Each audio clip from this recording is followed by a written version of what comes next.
నమస్తే సార్. నమస్తే madam, good morning. ఎవరైతే బిజినెస్ స్టార్ట్ చేస్తూ ఉంటారో, ఎవరైతే బిజినెస్లోకి ఎంటర్ అవ్వాలనుకుంటూ ఉంటారో, ఎవరైతే బిజినెస్లో పార్ట్నర్షిప్కి వెళ్తూ ఉంటారో, డెసిషన్ అనేది చాలా ఇంపార్టెంట్. ఇమీడియట్గా తీసుకోవాలా, లేదంటే కొంత టైం తీసుకొని ఆలోచించుకొని డెసిషన్ చెప్తామా అన్న ప్రాసెస్లో కొన్నిసార్లు ఛాన్స్ పోవచ్చు, కొన్నిసార్లు మన థాట్స్ రాంగ్ అవ్వచ్చు. ఎప్పుడైతే బిజినెస్కి సంబంధించి డెసిషన్ తీసుకునే ప్రాసెస్ ఉంటుందో అది చాలా కీలక పాత్ర పోషిస్తూ ఉంటుంది. ఇప్పుడు తీసుకుంటే ఫర్దర్గా ఏం కాంప్లికేషన్స్ వస్తాయో తెలీదు, తీసుకోకపోతే ఆపర్చునిటీ పోతుందేమో అన్న భయం. బిజినెస్కి సంబంధించి మన ఆలోచన ఇమీడియట్గా తీసుకోవడం మంచిది అంటారా, ఆలోచించుకోవడం మంచిది అంటారా? ఎప్పుడైనా సరే ఒక డెసిషన్కి సంబంధించి కొంత టైం తీసుకోవడం మంచిదనే చెప్తుంటారు. బిజినెస్లో అది ఎంతవరకు వర్కౌట్ అవుతుంది అంటారు? Very good. దీనికి అచ్చ తెలుగులో మనకి ఎప్పుడూ ఒక సామెత ఉంది, ఆలస్యం అమృతం విషం అని. అంటే మీరు ఒక్కొక్కసారి ఒక ప్రాసెస్ లేట్ చేసేటప్పుడు అది మీకు అమృతం అవ్వచ్చు, విషయం కూడా అవ్వచ్చు. ఒకటి మనం గుర్తుపెట్టుకోవాల్సింది, ఫస్ట్ ఆఫ్ ఆల్ మన చేతుల్లో ఏమీ లేదు. మీరు ఒక డెసిషన్ తీసుకున్నారంటే దానికి 50% పాజిటివిటీ ఉంటుంది, 50% నెగిటివ్ ఇంపాక్ట్ కూడా ఉంటుంది. 50-50, 100% మీకు దీనికి గ్యారంటీ లేదు. తర్వాత సక్సెస్ అయిందనుకోండి, అబ్బా ఆ రోజు మంచి డెసిషన్ తీసుకున్నాం అనుకుంటాం. ఫెయిల్ అయింది అనుకోండి, అయ్యో ఆ రోజు మనం రాంగ్ డెసిషన్ తీసుకున్నాం అనుకుంటాం. బట్ ఏదైనా సరే ఒక డెసిషన్ మీరు కాల్ ఫర్ చెయ్యాలి ఎట్టి పరిస్థితుల్లోనే. అయితే మీరు ఎస్పెషల్లీ అడిగినప్పుడు ఒక ప్రపోజల్ కానీ, ఒక డిస్కషన్ కానీ, లేదా ఒక డీల్ జరిగేటప్పుడు స్పాట్లో డెసిషన్ తీసుకోవాలా, ఓవర్ నైట్ ఆలోచించాలా? అంటే మీ బిజినెస్ మీద మీకు క్లారిటీ లేకపోతే 2 రోజులు 3 రోజులు టైం తీసుకుని డెసిషన్ చెప్తారు. ఎందుకంటే రాత్రంతా బాగా ఆలోచిస్తారు, అయ్యో ఇది ఇలా చేస్తే ఏంటి, అలా చేస్తే ఏంటి, ఇలా చేస్తే ఏంటి, దీనివల్ల అడ్వాంటేజ్ ఏంటి, దీనివల్ల మరి బిజినెస్ చేసేటప్పుడు మీరు ఆలోచించరు ఎప్పుడైనా ఒక కొత్త డీల్ వచ్చేటప్పుడు ఎలా క్రాక్ చేసుకోవాలని? మీరు 24 గంటలు అదే ఫీల్డ్లో కదా ఉంటారు. మీకు సడన్గా ఒక ఆపర్చునిటీ వస్తే దాంట్లో ప్రోస్ ఏంటి, కాన్స్ ఏంటి అనేది వెంటనే ఆలోచించలేదు అంటే ఏదో ప్రాబ్లం ఉందని అర్థం. ఇంగ్లీష్లో, తెలుగులో ఒక సామెత చెప్పాం కదా, ఇంగ్లీష్లో దాన్ని స్టాండర్డ్గా there is a saying called now or never. అయితే ఇప్పుడు, లేదంటే అది ఎప్పటికీ జరగదు. నేను రేపు చేస్తాను. మన చిన్నప్పుడు టీచర్స్ తిడతా ఉంటారు చూసారా, ఎరా హోంవర్క్ చేయకపోతే గోడ మీద రాసుకున్నావా ఏంటి, రేపు హోంవర్క్ చేస్తానని. ఇలా కూడా ఇప్పుడు డెసిషన్ తీసుకోకపోతే ఎప్పటికీ తీసుకోలేరు. దీనికి ఒక ఎగ్జాంపుల్ ఏంటంటేనండి, రీసెంట్గా ఒక బుక్ చదివాను. మనకి ఇస్కాన్ ఫౌండేషన్ ఉంది కదా, ఇస్కాన్ ఫౌండేషన్ తాలూకా ఫౌండర్ స్వామి శ్రీల ప్రభుపాద గారు హెడ్ ఉంటారు. ఆయన ఆల్మోస్ట్ 70s, ఆయన ఏజ్ 70s ఉన్నప్పుడు ఇండియా నుంచి అమెరికాకి వెళ్ళి ఈ కృష్ణుడి ప్రేమ సంకీర్తనలు ప్రచారం మొదలుపెట్టారు. అక్కడే ఇస్కాన్ని స్టార్ట్ చేశారు. ఈ స్టార్ట్ చేసేటప్పుడు అమెరికాలోని న్యూయార్క్లోనో శాన్ ఫ్రాన్సిస్కోలో అనుకుంటా ఒక టెంపుల్ కడదాం అనుకున్నారు, ఒక మందిరం, టెంపుల్ కూడా కాదు. అయితే ఈ మందిరానికి స్థాపించడానికి కృష్ణుడి విగ్రహం లేదు ఎక్కడ, ఆ అమెరికాలో ఎక్కడ దొరకలేదు. ఇండియాలో ఎవరో తెలిసిన వాళ్ళకి లెటర్ రాశారు. లెటర్ రాస్తే మనకి ఇంకొక 1-2 నెలలు టైం పట్టొచ్చు, నేను మీరు అనుకున్న సైజులో ఒకటి ప్రిపేర్ చేసి పంపిస్తాను అని.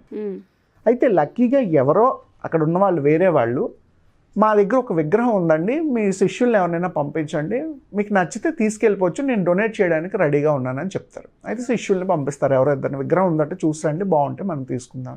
చూస్తారు, విగ్రహం చాలా బాగుంటుంది, అది 3 అడుగులు ఎంతో విగ్రహం.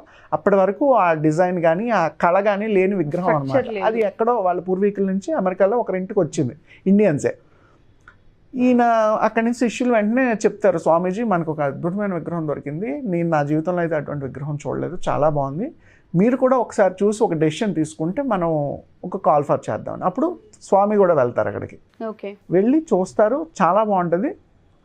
ఆయన ఏమంటాడంటే, సార్ మీకు విగ్రహం నచ్చితే చెప్పండి, రేపు పొద్దున కల్లా నేను మీ మందిరానికి విగ్రహాన్ని పంపిస్తాను అంటే, స్వామి ఏం చేస్తారంటే, రేపు పొద్దున్న వరకు వద్దండి, ఇప్పుడే నేను తీసుకెళ్ళిపోతానని.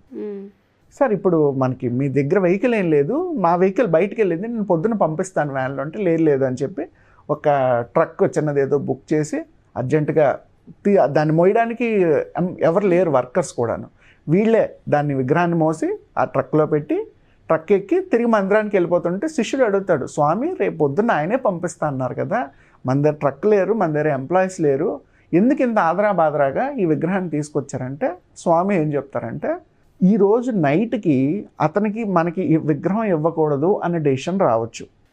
ఈరోజు నైట్కి ఆయనైనా చనిపోవచ్చు, నేనైనా చనిపోవచ్చు. ఈరోజు నైట్కి ఎవరైనా $1,00,000 $2,00,000 ఇస్తాం, విగ్రహం మాకు ఇచ్చేయండి అని ఎవరికైనా ఆఫర్ చేయొచ్చు, ఒక ఆఫర్ చేయొచ్చు. అట్ ద సేమ్ టైం రేపు పొద్దున్నకి ఎవరి సిచ్యువేషన్ ఎవరికి తెలియదు. సో ఎప్పుడైనా ఏదైనా ఫ్యూచర్లో ఈవెన్ ఫ్యూచర్లో అయినా సరే మీరు ఇస్కాన్ స్ట్రాంగ్గా నడపాలి అనుకుంటే you have to take A spot decision. తీసుకెళ్తే ఇప్పుడు తీసుకెళ్ళిపోండి, వద్దంటే వద్దని చెప్పండి అని. సో ఎందుకు ఆయన అలా చెప్పారంటే హీఈస్ ఆల్సో బిజినెస్ పర్సన్. అంతకుముందు ఆయన మెడికల్ రిప్రజెంటేటివ్గా ఫార్మసీ కంపెనీని రన్ చేసేవారు, మెడికల్ రిప్రజెంటేటివ్ ఫార్మసీ రన్ చేశారు. బట్ బిజినెస్లో ఉన్నారు, బిజినెస్ నుంచి మెల్లగా ఆధ్యాత్మికం వైపు వెళ్ళిపోయారు. కానీ ఆయన ఆపరేషన్ మోడ్ అంతా కూడా బిజినెస్ స్టైల్లోనే ఉండేది. పర్టికులర్గా ఈ ఎగ్జాంపుల్ చెప్పడానికి రీజన్ ఏంటంటే రీసెంట్గా బుక్ చదివినప్పుడు కొన్ని బిజినెస్ పాయింట్స్ అందులో కనిపించాయి. అందులో ఎస్పెషల్లీ ఇది when you took a decision, when you want to take a decision, now or never. అంటే మీ దగ్గర ఒక డీల్ వచ్చిందండి, డీల్ వచ్చేటప్పుడు ఇందులో ప్రోస్ ఏంటి కాన్స్ ఏంటి స్పాట్లో ఆలోచించండి. ఓవర్ నైట్ డెసిషన్ తీసుకోకర్లేదు, స్పాట్లో ఆలోచించండి. సార్ నా ప్రాబ్లమ్స్ ఇవి, నా ఇష్యూస్ ఇవి, మీ దగ్గర నుంచి నాకు ఇవి రావాలి, ఇలా అయితే నేను ఎగ్జిక్యూట్ చేయగలను, నాకు వర్క్ స్టైల్లో ఇంత ఇలా ఉండాలి, పార్ట్నర్షిప్ చేయాలంటే మీరు ఇంత పెట్టాలి, నేను ఇంత పెడతాను, లేదా మీరు ఇలా ఇన్వెస్ట్ చేయండి, నా వర్క్ ఇలా ఉంటుంది, మన రిటర్న్స్ ఇంత తీసుకుందాం, నాకు ఎవ్రీ మంత్ ఇంత బడ్జెట్ అవుతుంది. మీ బిజినెస్ మీద మీకు కమాండ్ లేదా? సో మీరు నేను ఆలోచించి రేపు చెప్తాను అంటే మైట్ బి అతనికి ఇంట్రెస్ట్ ఉండకపోవచ్చు రేపటికల్లా. ఇప్పుడు నేను చెప్పినట్టు ఇందులో ఏదన్నా జరగచ్చు. ఆయనకి ఇంకో డీల్ రావచ్చు, ఆయన అబ్రాడ్ వెళ్ళిపోవచ్చు, ఆయన ఉండకపోవచ్చు, మనం ఉండకపోవచ్చు, ఏది మన చేతుల్లో లేదు. So when there is a decision in the business you want to take for, remember this formula, now or never. తీసుకుంటే ఇప్పుడు డెసిషన్ తీసుకోండి, ఎస్ అనో ఏదో ఒకటి, లేదంటే వదిలేయండి. రేపటికి ఏ పనులు పోస్ట్పోన్ చేసుకోవద్దు. ఇంచుమించుగా 99% ఎప్పటికప్పుడు పనులు ఫిల్ చేసుకుంటే గలక మనం ఎక్కువ ప్రొడక్టివ్గా ఉండగలం. బిజినెస్లో మనం మస్ట్ అండ్ షుడ్గా గుర్తుపెట్టుకోవాల్సిన fundamental. Thank you sir. Business చేసే ప్రతి ఒక్కరికి ఫస్ట్ ఇది ఎప్పుడు అలర్ట్గా ఉండాలని చెప్తూ ఉంటారు. ఏ సమస్య వచ్చినా పరిష్కారం కానీ డెసిషన్ కానివ్వండి, ఆన్ ది స్పాట్ మనం క్రాస్ చెక్ చేసి ఇమీడియట్గా డెసిషన్ తీసుకోవాలని చెప్తూ ఉంటారు. మేబీ ఇందుకేనేమో మీరు అంత పెద్ద ఫార్ములా ఎగ్జాంపుల్ చెప్పినాక అర్థమవుతుంది. అలా ఎవరికైనా మంచి మంచి థాట్స్ ఉండి బిజినెస్లో ముందుకు రావాలి అనుకున్నా, కాంప్లికేషన్స్ ఏ విధంగా ఉంటే తెలుసుకోవాలి అనుకున్నా, ఆల్రెడీ మార్కెట్లో ఇన్వెస్ట్ చేసిన బిజినెస్ని ఇంకా కొంచెం మార్కెట్లో బిజీగా తీసుకెళ్లాలన్నా అసలు ఏ విధంగా గైడెన్స్ కావాలనుకున్నా మీ టైం ఏ విధంగా ఉంటుంది అంటారు? వెరీ గుడ్ ఉషా గారు. మనం end of the March 4 days హైదరాబాద్లో ఒక వర్క్షాప్ ప్లాన్ చేయబోతున్నాం. It is a 4 days workshop, not a 2 days workshop. 4 days workshop కూడా మార్నింగ్ నుంచి నైట్ వరకు మన దగ్గరే హోటల్లో ఉంటారు. నాతో పాటు ఇంకా 2-3 బిజినెస్ ట్రైనర్స్ ఉంటారు.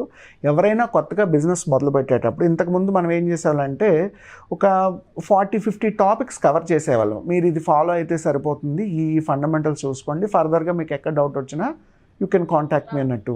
Now we're going on a practical mode. అంటే ఈ 4 daysలో కూడా ప్రతి సెషను ఇండివిజువల్గా ప్రాక్టికల్గా వాళ్ళ చేత అసైన్మెంట్ ఆన్ స్పాట్ చేయించి 4 days అయిన తర్వాత సర్టిఫికేట్ ఇవ్వడం జరుగుతుంది. సో ఎవరైనా కొత్త బిజినెస్లు మొదలు పెడదాం అనుకున్నా, ఆల్రెడీ మీ ఎగ్జిస్టింగ్ బిజినెస్లో మీకు ఛాలెంజెస్ ఉన్నా, లైక్ సోషల్ మీడియా వైజ్గా కానీ, మార్కెటింగ్ వైజ్గా కానీ, సేల్స్ వైజ్గా కానీ, బ్రాండింగ్ వైజ్గా కానీ, ఇన్వెస్ట్మెంట్స్ కానీ, లోన్స్ కానీ, ఎక్కడ ఇష్యూస్ ఉన్నా, లేదా ఇంటెలెక్చువల్ ప్రాపర్టీ కొత్త ప్రోడక్ట్ డిజైన్ చేసి దాని పేటెంట్ ఏదైనా తీసుకోబోతున్నారు, ఐపీ రైట్స్లో ఏమైనా ఇష్యూస్ ఉన్నా, పార్ట్నర్షిప్లో ఇష్యూస్ ఉన్నాయి, ఇవన్నీ కూడా ఈ 4 days వర్క్షాప్లో కవర్ చేయబోతున్నాం. So it is in house training model. So interest ఉన్న పీపుల్ ఎవరైనా సరే ఈసారి ఇన్ హౌస్ ట్రైనింగ్ మోడల్కి కనుక రాగలిగితే 4 days 100% మీరు సబ్జెక్ట్ నేర్చుకోవడానికి స్కోప్ ఉంది. And when you're going out confidently you can start your own businesses. Sir దీంతోపాటు లాస్ట్ టైం ఒకటి అనౌన్స్ చేసాం మనం, ఓన్లీ ఫర్ ఉమెన్స్కి. Yes ma'am, yes. అవి కూడా ఉండే అవకాశం ఉంటుంది. దాన్ని నేను డేట్స్ మీకు అనౌన్స్ చేసి చెప్తాను. ఒక 1 week ముందు అది కూడా జరుగుతుంది. మీకు రెండింటిలో డేట్స్ అసైన్ చేస్తాను. You can give for the people. Sure sir. Thank you sir. Thank you so much. Thank you so much ma'am. Have a good day.